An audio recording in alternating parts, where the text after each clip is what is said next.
Recording in progress.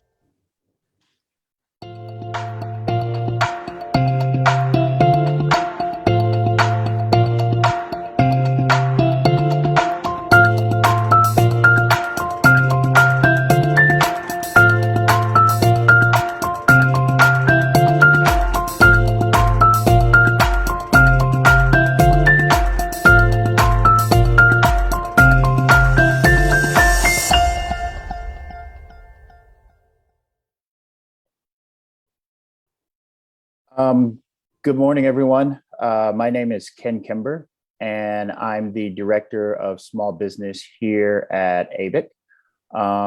Welcome to our first series, our first webinar in our series of PPP loan forgiveness webinars. Wow, sorry, that was a mouthful. Here at ABIC, we believe that successful minority communities are what will power the economy of our country. We believe that we have a unique opportunity to unite across diverse sectors, both high-skilled and low-skilled, large corporations and small businesses, to advance sensible business reform to create jobs, grow the economy, and keep families together.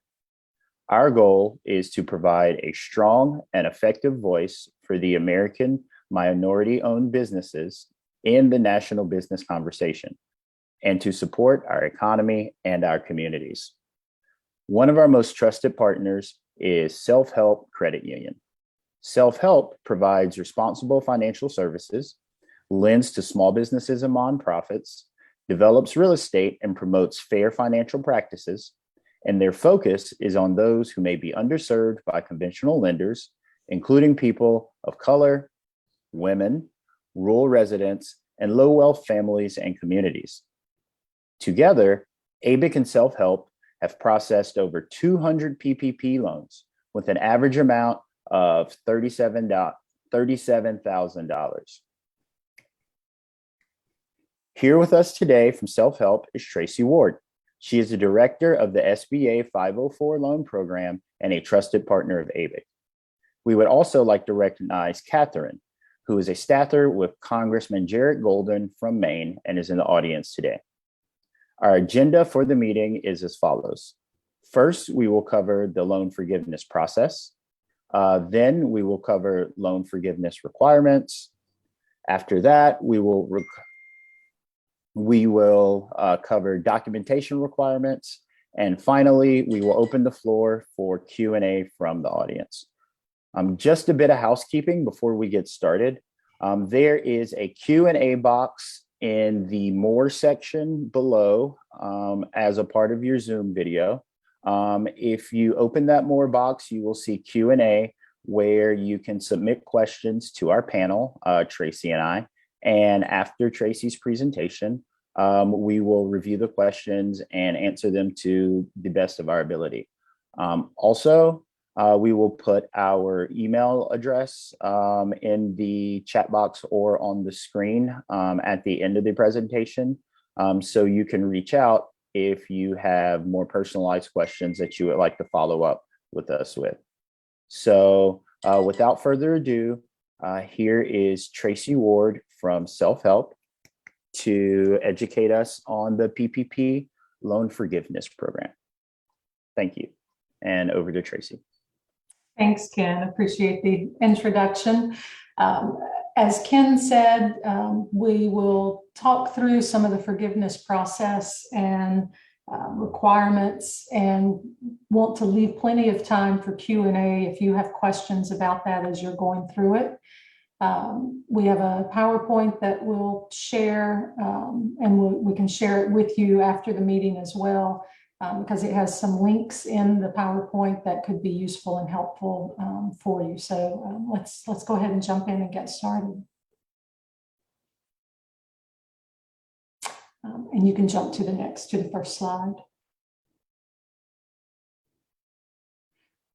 So in thinking about the forgiveness process, the biggest point that I want to highlight for everyone is to check with your PPP lender.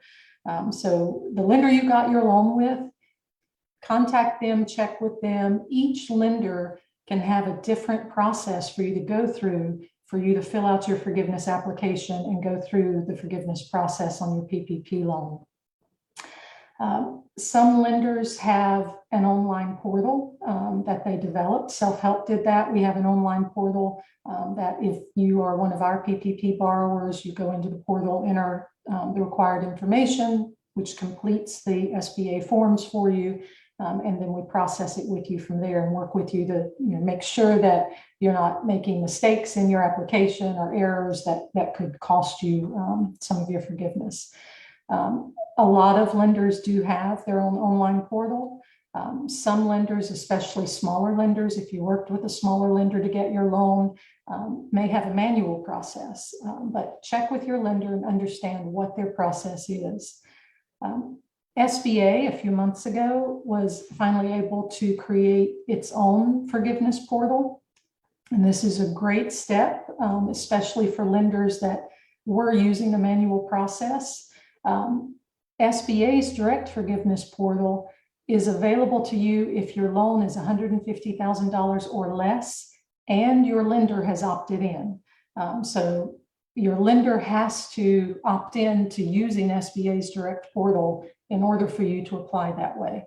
And again, a lot of lenders that have their own portal, they're keeping that process and not using SBA's, but a lot of lenders are. So again, check with your lender. You'll be able to understand which process you need to use to apply. If your lender has opted into SBA's direct portal and your loan's $150,000 or less, then there are multiple steps, but it's a fairly streamlined process. You will register with SBA, and then they will send you login information so that you can go into their portal and complete your forgiveness application. It'll ask you to upload any required documents. Then SBA will notify your lender that you've entered everything. Your lender will go into SBA's portal and do the review that lenders are required to do. And then SBA would notify you of the amount of your loan that's forgiven. Hopefully that's 100%. That's the goal, but that's how that process works. Your lender is still very involved, even if they've opted in and you're applying through SBA's portal. I've included some contact information for SBA's helpline and also their information on their direct portal so that if your lender is using that option, you'd know where to go to get that information and to start the process. Timing wise, really want to highlight if you had a 2020 PPP loan. So if you got your PPP loan in 2020, then you should have already applied for forgiveness. If you haven't, reach out to your lender and get that process started. Essentially, the way SBA set the program up, and this is regardless of when you got your PPP loan, you have about 15.5 months from the time you receive the funds to apply for forgiveness. And if you apply during that period, then your loan payments remain deferred until SBA reviews and either forgives your whole loan, in which case you never have to make any payments, or if they forgive less than the whole thing, you would just pay that difference. So it's really important that you apply within that roughly 15.5 month window. And SBA is calculating that. They basically said you get your 24-week covered period, that time period you had to use these funds, plus 10 months. And they want you to apply by the end of that total. So it's roughly 15.5 months. If you've missed that deadline on your 2020 PPP loan, you shouldn't overly panic. You can still apply for forgiveness. You can apply for forgiveness at any time before the date your PPP note matures. But you're going to be responsible for some of the interest if you miss that 15.5 month window, even if your loan is forgiven. If you have a 2021 PPP loan, most lenders should have started processing those forgiveness applications at this point, but you still have several months that you can continue, that you're still in this time frame. Next slide. So want to talk a little bit about just big picture forgiveness requirements. I think you probably are very familiar with these at this point, but as a reminder, your loan, your PPP loan is 100% forgivable. It becomes a grant if you meet these 4 requirements. One, and this is an important one, is you were eligible for your PPP loan and the loan amount was calculated correctly. I really want to highlight this because PPP program, in order to get lenders participating, to get as many lenders involved so these funds could be distributed to small businesses as quickly as possible, SBA changed how things typically work with an SBA loan. For PPP, you, the small business owner, were responsible for determining whether or not you were eligible for PPP and for calculating the loan amount you were eligible for. Even though your lender and SBA approved your PPP loan, that eligibility requirement, that determination, is something you had to figure out. This is something that we think is a real challenge, and PPP rules, I'm confident you remember, were complex and they came out piecemeal over time. There are hundreds of pages of PPP rules in multiple documents. And I think especially for small businesses, this was really confusing. And there are issues we're hearing in the media, we're hearing from individual small businesses that they got the loan, they applied in good faith, they thought they were eligible, and now as they're applying for forgiveness, they're being told that they have to repay the loan. We think this is something, because of how chaotic the rules were, that we're really hopeful SBA will acknowledge that and in the case of good faith errors, continue to allow forgiveness. But right now, under the rules, they're not. They're denying loans if you were not eligible. So if you were in that situation, definitely reach out to your local representatives. Let them know. I mean, this was a really chaotic process. If you were approved for your PPP loan, but now you're in a situation where you're being told that it won't be forgiven, reach out, try and raising awareness of this issue and how many small businesses it's affecting may help get Congress and SBA to be able to see that it's a real issue and make some changes. Second requirement for forgiveness is you had to use all of the funds for eligible costs. You could use them for payroll costs, and there were certain non-payroll costs. You must have used at least 60% of your loan for payroll costs. If you use less than 60% for payroll costs, then your full loan won't be forgiven. You can still be partially forgiven, but it'll be based on how much you used for payroll costs. And of course, if you had enough payroll costs to cover the whole loan amount, that's totally fine, but you had to at least use 60% for that. You had to use the funds within your covered period. So the roughly up to 24 weeks after you receive the loan funds is the period that SBA is looking at. That's your covered period to have used the loan funds. And the final requirement is if your loan is over $50,000, you had to maintain your employees and you had to maintain close to their pre-COVID wages. So there are lots of exceptions to this last rule.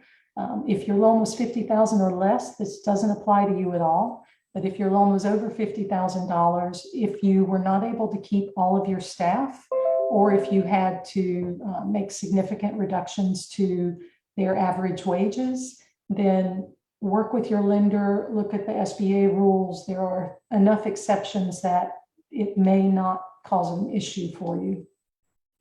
And again, a couple of SBA guidance documents on those points are listed at the bottom of the slide. So let's go to the next slide and talk a little bit about some of the documentation requirements. I want to highlight a few things that we're seeing from the small businesses we're working with and some of the things we're hearing from small businesses in the community as they go through the process with their lenders. If your loan covered included owner payroll costs, you do have to document those as part of forgiveness in most cases. If you'll remember, for the owner of the business, the maximum amount that could go towards your personal payroll cost was a little over $20,000. And it also was capped at whatever your payroll costs were in the 2019 tax year. So that's kind of your maximum that you could have gotten. And when you apply for forgiveness, that same rule applies. If you are a sole proprietor, independent contractor, self-employed, and you file your taxes on Schedule C, so IRS 1040 Schedule C for your business taxes, then that Schedule C is your proof of owner payroll. SBA makes the presumption that you used your PPP loan for your owner payroll based on that Schedule C. If you Schedule F, small farmers, small ranchers, same idea. Your Schedule F is your documentation. If you're a partnership and you file Form 1065, then the K1s are your documentation of what your payroll amount is. If you are an S Corp, you file 1120S. We've seen lots of borrowers and we've heard from lots of borrowers who are S Corps and are having an issue at forgiveness because SBA does not let you count your K1 distributions as payroll. So that's another issue. Again, if you're in that situation and you're being told your loan is not forgivable because of this, that is the current rule. Reach out to your representatives, make sure they're aware. The more they hear from actual small businesses in their communities that are basically having to repay their PPP loans because they didn't meet some intricate documentation requirement, it's worth making your representatives aware of that. And then hopefully that is something that could be changed. But right now that is the rule. And finally, corporations, essentially as a corporation, whether you're the owner or non-owner, it's W-2 wages, your 941 is how you're going to document employee payroll. Other documentation requirements that I want to flag, non-payroll costs. So next slide. If your loan is $150,000 or less, then you are not required to submit documentation of your non-payroll costs. So if you included utilities or your lease amount for your office space, you don't need to document that when you apply for forgiveness unless SBA requests it. SBA does have the right to review any of these loans, and so they may request additional backup documentation. But in general, when you apply for forgiveness, if your loan is $150,000 or less, non-payroll costs are not something you need to submit documentation to prove that you used for that. If your loan is over $150,000, if your payroll costs exceed your loan amount, then you only need to document your payroll costs. So within that 24-week period, you had payroll costs that were equal to or more than your loan amount. That's really all you're going to document when you apply for forgiveness. If your payroll costs are less than that, and remember they can be, need to be at least 60% of your loan amount, but they could be more. But whatever that difference is, in that case, you would upload documentation of those non-payroll costs to document how you used your loan. Then on the next slide on documentation requirements, I want to briefly talk about gross receipts. So if you were one of the hardest hit small businesses and were able to get a second PPP loan, SBA called these second draw PPP loans, you'll remember that in order to qualify for these second draw PPP loan, you had to show that your revenues, your gross receipts, were at least 25% less than they had been pre-COVID. If your loan is $150,000 or less, you didn't have to document that when you got the loan. And so SBA had originally said you would have to submit that documentation when you apply for forgiveness. SBA, though, in looking at this, has created kind of what they're calling a COVID score.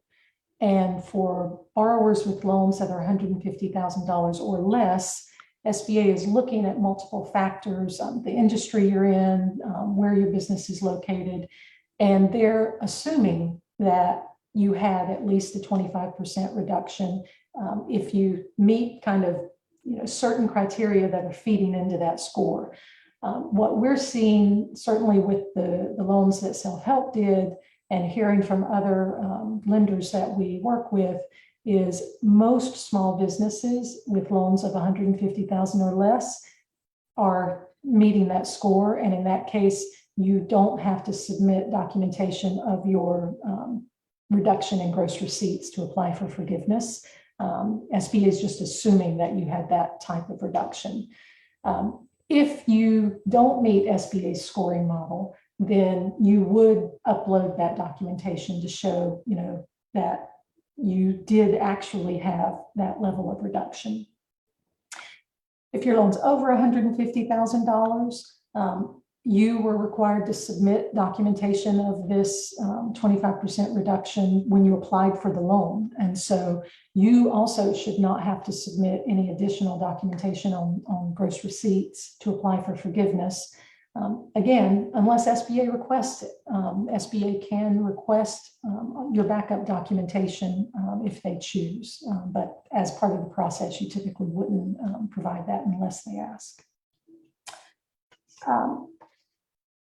Finally, really want to highlight on the next slide, on documentation requirements generally. I think it's important to remember SBA has the right to review any PPP loan at any time.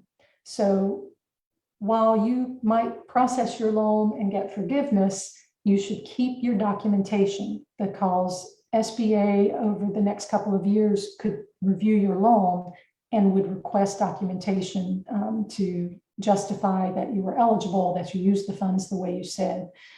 If your loan's up to $150,000, then you need to keep your documentation for 4 years from the time you're forgiven or from the time the loan's paid in full. If your loan is over $150,000, it's a little longer. You need to keep everything for 6 years.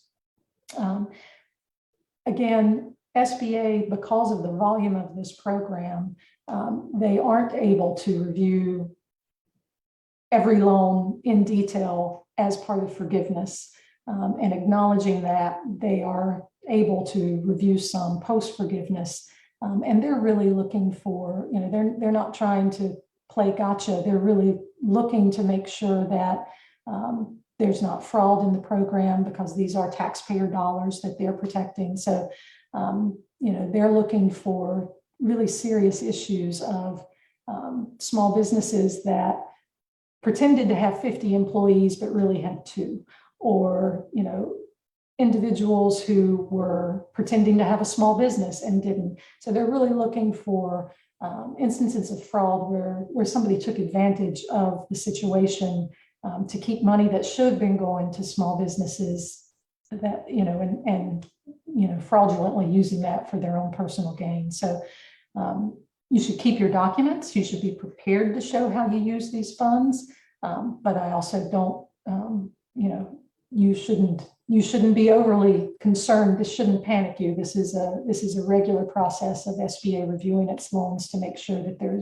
aren't instances of fraud that need to be taken care of.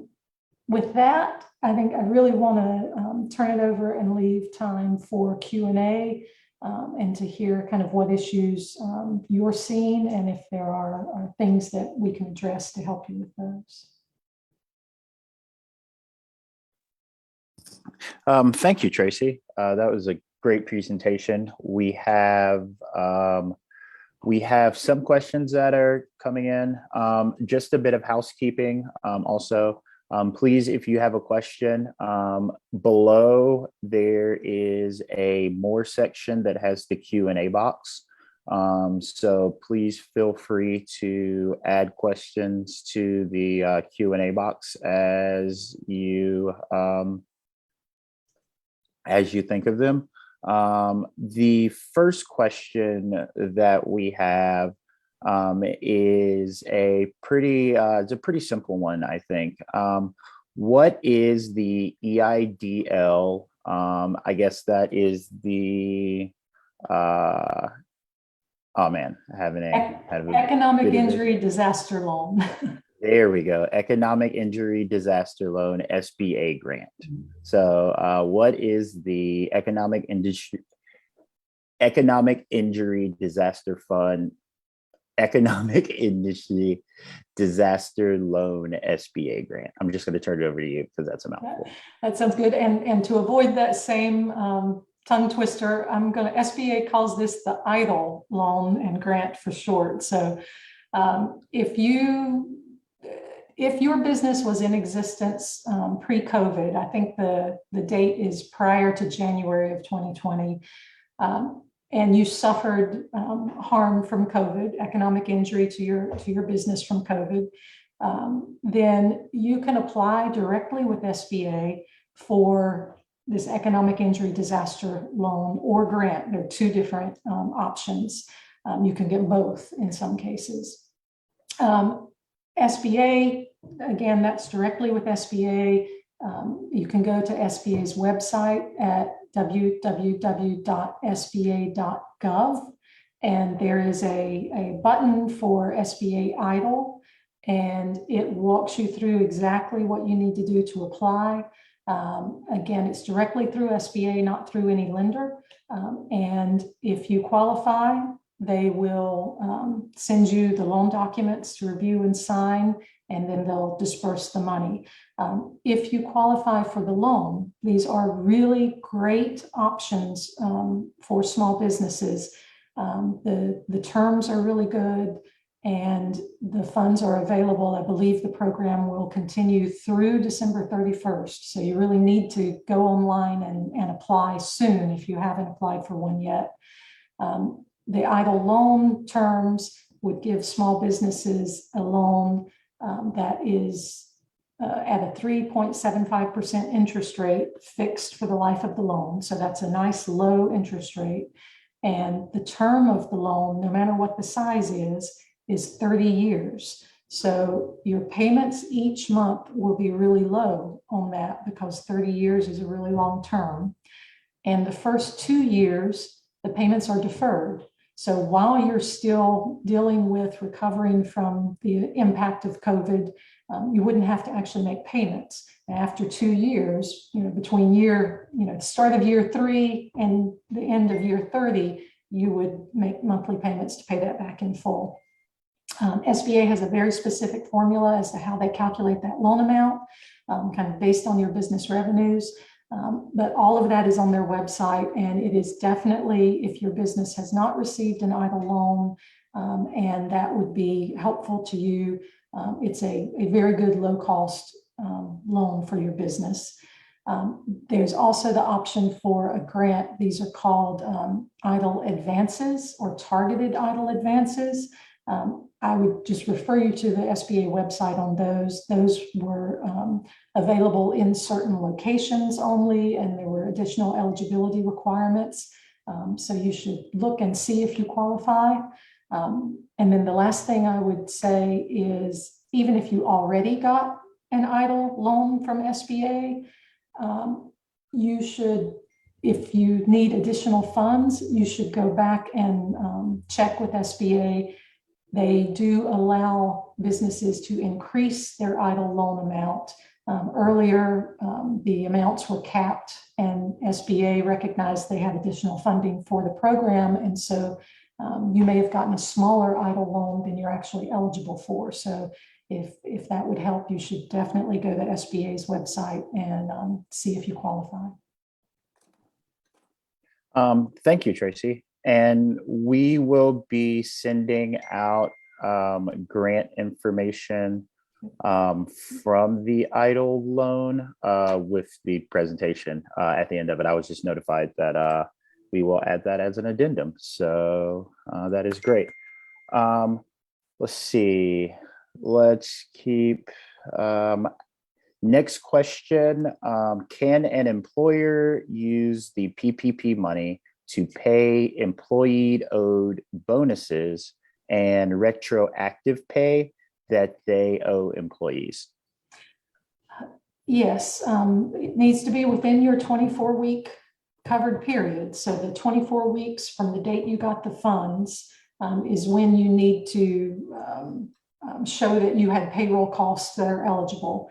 But during that period, you can increase employee pay, you can pay bonuses. You need to make sure SBA won't let an amount that's more than $100,000 annualized per employee be attributed to PPP. So as long as when you add in those bonuses or extra amounts, if you annualize, say then your employee, that would get your employee up to an amount that if you paid that same amount for the whole year would be over 100,000, then SBA is going to cap that. But if you stay under 100,000 annualized, as long as it's a non-owner, you can increase what you would pay an employee. Some businesses needed to do this just to retain their employees because it was a more dangerous time to be working. So that's perfectly fine. I think there is a sidecar to that. No, I don't believe there is. I'm sorry. Next question. How does PPP forgiveness relate to ERTC? This business has filed for PPP. This business isn't sure how to file for PPP loan forgiveness in conjunction with the ERTC they've already filed. So the employee retention tax credit. Initially, you couldn't use both, but Congress did change that rule so that you do have the option. They're not mutually exclusive anymore, but you can't use it for the same employee pay. So I do think that's a more complicated question, and I confess I'm definitely not an expert on that. So it is something that maybe we can follow up with you, and if you send in to Ken your email or contact information, I'll try and follow up and at least get you pointed in the right direction so you can get clear answers on that, unless Ken, I don't know if you guys have additional information on that. I don't believe so at this time, but what we can do, we will follow up with the business owner who answered that question, and we will make sure that we get to the bottom of it. Let's see. The next question. How a business wants to know, how would you know if your lender has opted into the portal? So there are two ways. You can check with your lender. They should be able to tell you that. And so that'd be my first suggestion.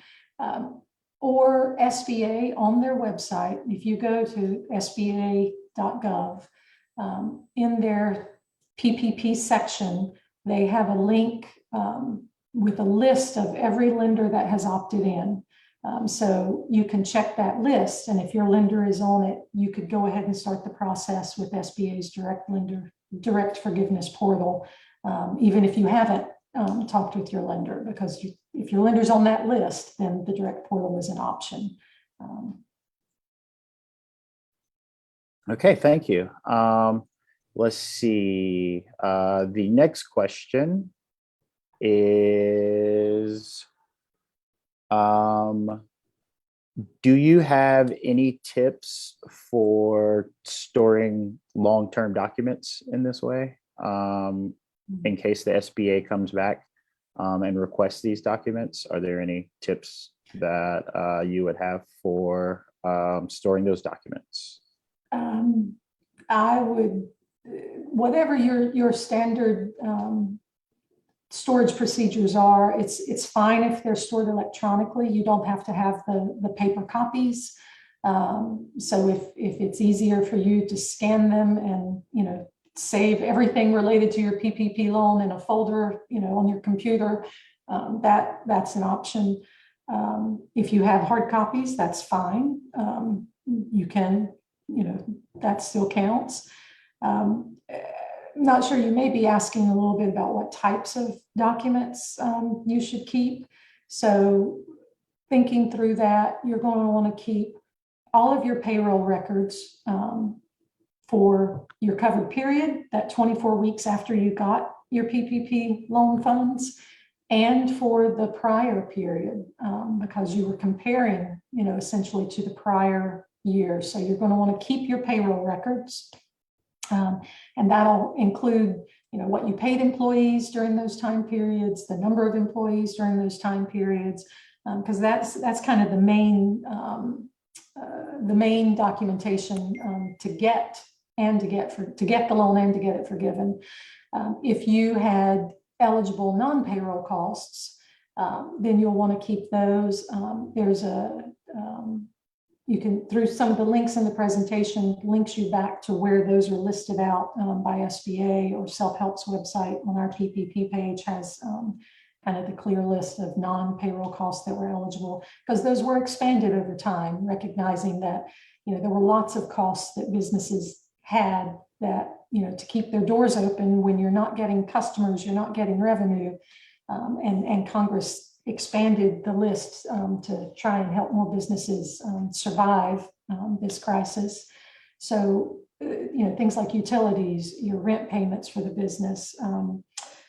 If you had to buy PPE, like personal protective gear for your employees or for your customers to make it safe to open and operate, those types of costs are eligible now. And it's a broader list, but you would keep the invoice, you would keep, if you're including rent payments, you would need a copy of the lease and documentation. Maybe it's the canceled checks for each month that you sent to the landlord.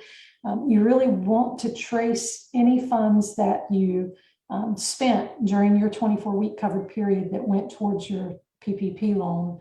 And then if that's what you would provide if you were asked to provide information. Wonderful, wonderful. Let's see. We have a couple more questions here. First one, I guess we'll start with the easiest first. Are nonprofits eligible for EIDL? Yes. The terms are slightly different, but it's similar, and they're great long-term, low-cost loans. And same thing, I believe your nonprofit would have had to have been in existence, I believe, earlier than late January 2020 to be eligible, and then you can apply. But yeah, check SBA's website and it'll walk you through that.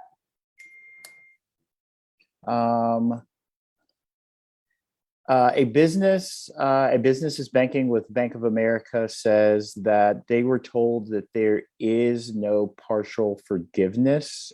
What would their next steps be? So you can be partially forgiven if part of your loan is eligible for forgiveness.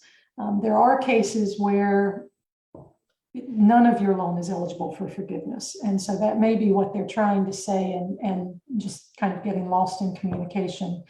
But if part of it's eligible for forgiveness, then it can be partially forgiven. So finish the process. The way SBA has set this up, you'll finish the process with your lender. So if that's Bank of America, you'll finish going through their process. Once you get the official letter from SBA, so once you go through the process, SBA will send you a letter that tells you either you were forgiven for this amount, which may be less than your full loan amount, or your loan is not forgiven. And once you get that letter from SBA, you have the right to appeal that decision. There are specific steps for an SBA appeal. Again, I refer you back to SBA's website because you can find those. But you do need to finish the process with your lender, even if you disagree with your lender. Then once you get that letter from SBA that says you aren't forgiven, you can appeal. SBA will review to see if under the rules of the program, you're eligible. And if, that's where we have concerns as we're working with some small businesses or hearing from some small businesses who misunderstood the rules or the documentation rules. And, you're a small business, you were using the loan appropriately to replace either your lost business income or employees' lost business income. But maybe under, some of these complex rules, you technically don't fit. It technically wasn't eligible. What I would love to see is for, that to be decided in your favor. Unfortunately, under the current rules, if you weren't eligible, you have to repay it. Again, it's something that as you're going through the process, I would reach out to your representatives so that they have real examples of how this process is affecting real small businesses in their communities. And then hopefully if there are issues like that, that could be fixed either through legislation or SBA changes to policy. Hopefully that would help more small businesses get the forgiveness that you were promised, you relied on. Perfect. I believe we only have 2 more questions. So if you have a question, please get it in before we close. Our second to last question is, would it be possible to provide the rules that contribute to the decisions that deny forgiveness of the PPP loans, or where are those available? Does SBA have any guidance on that? Yes. So, and there's a link in the presentation, but you'll go to SBA's website, www.sba.gov. There's a button for PPP, and you can find all of the program rules and guidance in that section. There are actually links to every rule that SBA issued during the course of the program. Again, there are hundreds of pages of rules, and so it is complex and can be really overwhelming. And so I think that is a place where all of the rules are listed. I would, encourage you also reach out to your lender and try. Hopefully, your lender will be able to discuss with you the issue that is making the loan ineligible for forgiveness, so that you understand what the issue is. And you can also reach out to SBA. SBA, also on their website, they have a button for local assistance. If you click on that, you can search in your state for your local SBA district office. And the SBA district office in each state has SBA officers who can help you directly, can talk with you, and hopefully explain the issue with you so you understand what the problem is with why your loan's not being forgiven. Thank you, Tracy. I believe our last question, I believe this is our last question for the session. What recourse does an employee have if they did not get the bonus and retro pay and are still furloughed? Sounds like a question from an attorney, but I'm not sure. Yeah, I think that's really outside.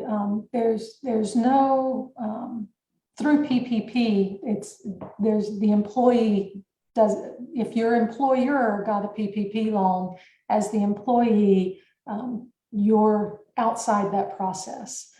So I don't know of any specific steps, that would, help in that case.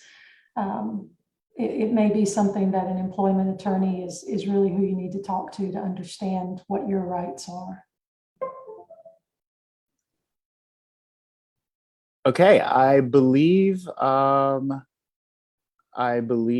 that is our last question. Let me check the Q&A box. There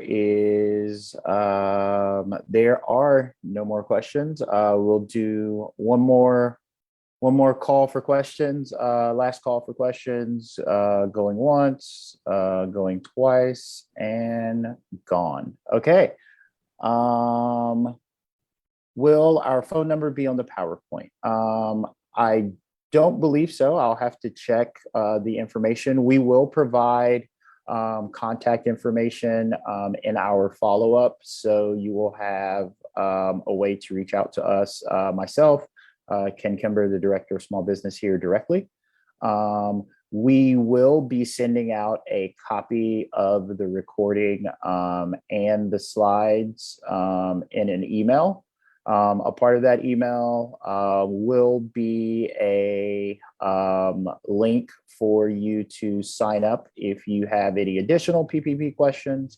And in the meantime, if you would like to email us with questions that you currently have, but might be personalized and not, I guess, good for the public forum, always feel free to email us at info at americanbic.biz. So that is info, info, at American, AMERICAN, BIC, acronym for Business Immigration Council, BIC, .biz. Looks like there are no more questions that have rolled into the chat since we started to shut this down. So on behalf of everyone here at ABIC, I would first like to thank Tracy for that great presentation. I would like to thank Catherine with Congressman Jared Golden's office in Maine for attending and being in the audience. And I would like to thank all of you for showing up and engaging with us in our presentation on PPP loan forgiveness. Once again, if you have any questions, please feel free to email us at info at americanbic, americanbic.biz, or you can respond to the email that we will be sending out in a couple of days. Without further ado, I will return to you the rest of your time. I hope you all have a great morning, a great afternoon, and stay warm out there. It's starting to get cold. So stay safe, everyone. Goodbye from ABIC and Self-Help.